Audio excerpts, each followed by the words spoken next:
Bem-vindos a mais um vídeo do Porão do Nerdola. E galera, hoje eu vou falar sobre a bilheteria de Wakanda Forever, que em apenas um final de semana arrecadou 300 milhões de dólares. Isso é muito dinheiro para apenas um final de semana. E galera, estou gravando esse vídeo no domingo.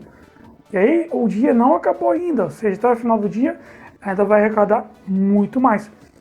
E o que eu quero falar sobre essa bilheteria? Eu quero comparar com Adão Negro e procurar entender por que um filme que teve uma lacração tão grande, que a gente sabe que Wakanda Forever é um filme que tem muita lacração, e o filme do Adão Negro não teve lacração e não conseguiu atingir uma bilheteria tão grande.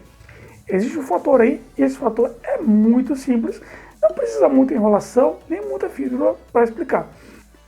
O motivo é muito simples, é simplesmente o público que as duas produtoras têm, que a Warner tem e que a Marvel tem, né? A DC e a Marvel. Galera, é muito simples, tá? O que se criou nesse universo cinematográfico de mais de 10 anos de Marvel?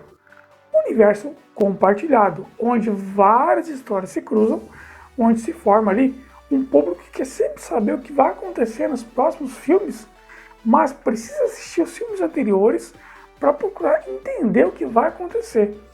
Então os filmes estão sempre interligados. Então, por mais que um filme não seja tão bom, muita gente vai assistir para procurar entender o que está acontecendo, o que vai acontecer nos próximos filmes. Até porque se tu pegar e assistir um filme 5 anos para frente e não tiver assistido os anteriores, tu não vai entender o que aconteceu na sua maior parte.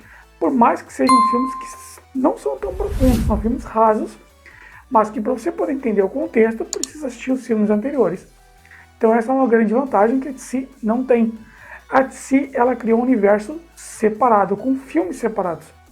Então hoje, por exemplo, tu assiste Adão Negro, tu não precisa ter assistido, por exemplo, The Batman para poder entender Adão Negro. Tu não precisa ter assistido o próprio filme do Shazam, que está dentro do universo do Adão Negro, para poder entender o Adão Negro. Então um filme não vai puxar o outro. E também, dentro do universo Marvel, existem fãs que endeusam tudo que o Kevin Feige faz. Então se o Kevin Feige mandar o pessoal comer merda, o pessoal vai dizer, nossa, que maravilha, que gostoso, eu comi e adorei.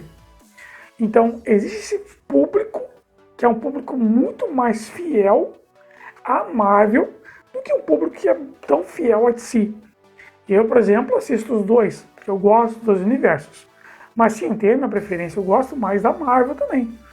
Então quando eu for assistir o Pantera Negra, vai ser com o meu intuito de poder entender os demais filmes e entender o que está acontecendo. Até porque na Marvel existe muito esse costume de colocar ali heróis, introduzir heróis novos, coisa que a DC está fazendo com filmes independentes e a Marvel faz com filmes interligados. Então isso aí chama mais o público do que a própria DC. Sem falar que a gente não sabe qual vai ser o futuro da DC daqui para frente. Por quê? A gente teve todo aquele problema com o Ezra Miller, né, que fez um monte de cagada aí por fora e provavelmente não vai fazer mais parte do universo DC. Então isso meio que desconjuntou todo o universo compartilhado que estava sendo desenvolvido pela DC. Teve também o Snyder Cut ali, que teve um pouco da ideia do Snyder em referência ao que ele queria montar, que é o universo compartilhado, que também se desmanchou, né? Então muita coisa do universo da DC está desconexo. Então não tem um público fiel ainda como a Marvel tem. Então é por isso que fenômenos como em um final de semana a Marvel alcançar toda a bilheteria de Adão Negro, que Adão Negro não conseguiu, ele levou um mês para arrecadar 300 milhões e o Wakanda Forever levou um final de semana para alcançar esse valor. O que explica é o público, tá? E também o Wakanda Forever, assim como Adão Negro, perderam dois mercados que são mercados enormes, tá? Que é o mercado da China, que o mercado cinematográfico da China, ele é controlado pelo governo, né? Lá existe uma ditadura que não deixa filmes do exterior chegar até lá. Então existe uma regulação enorme na China que não deixa os filmes de herói chegarem com tanta facilidade. Se Adão Negro fosse passado na China, provavelmente daria com seus 500 ou até 600 milhões de dólares. Poderia alcançar essa cifra, sim. Assim como o filme da Marvel alcançou no final de semana 300 milhões, poderia ter alcançado até 400, 500 milhões de dólares. Porque os públicos da Marvel são mais fiéis a Marvel do que o público da DC. Então o público da DC, o Adão Negro, ele alcançou um público mais amplo, que não é aquele público que segue ali com uma viseira tudo que a Warner lançar. Por mais que a DC tenha trazido de volta o Superman do Henry Cavill, que tem muitos fãs, não é a mesma coisa que a Marvel. Por exemplo, se amanhã a Marvel lança um filme onde traz o Homem de Ferro de volta, o Robert Downey Jr., tu pode ter certeza que esse filme, no primeiro final de semana, vai lançar 500 milhões de dólares. Isso é batata, porque existe um público mais engajado.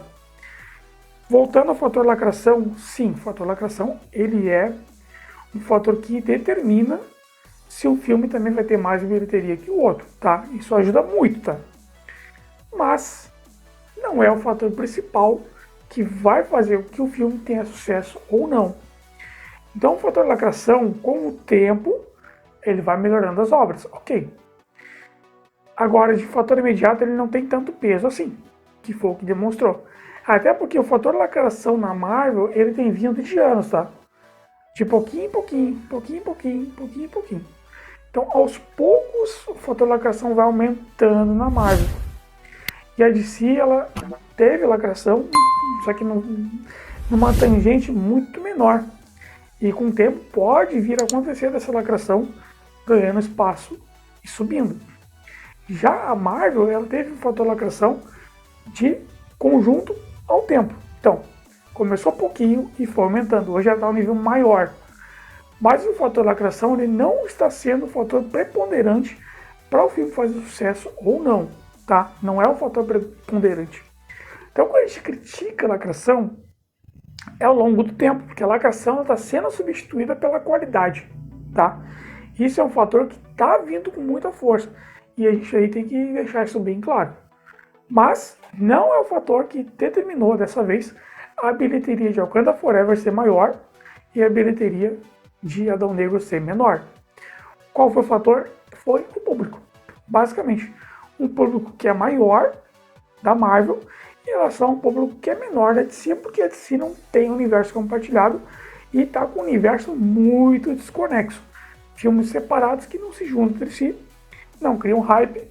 Então, essa é a diferença básica que fez a bilheteria de Wakanda Forever estourar tão rápido e de Adão Negro ficar tão baixa e chegar a um ponto que acho que chegou no teto, 300 milhões. E eu acreditava que iria passar dos 1 bilhão ou chegar em 700 bi. Tinha essa possibilidade, 700 milhões. Mas eu acho que não vai chegar. E esse filme de Wakanda Forever provavelmente vai bater na casa de 700 milhões, 800 milhões. Quase certo, porque o hype ele não é tão forte. Porém, como eu disse antes, o público é mais engajado do que o público da DC. Tá? Então, galera, é isso. É basicamente isso o vídeo. É o que explica a bilheteria de um ser tão discrepante em relação à bilheteria do outro. É o público que é mais engajado, é o público que quer mais saber, é o público que vai lá assistir o filme de Wakanda, talvez não goste, mas vai assistir para poder entender os demais filmes, que depois a gente sabe que vai juntar no crossover final, no que precisa entender o que está acontecendo nesses filmes para poder ter uma história conexa. Então, galera, é isso. Para quem ficou até aqui, muito obrigado e até um próximo vídeo. E até um próximo Porão, né, Dólar? Valeu!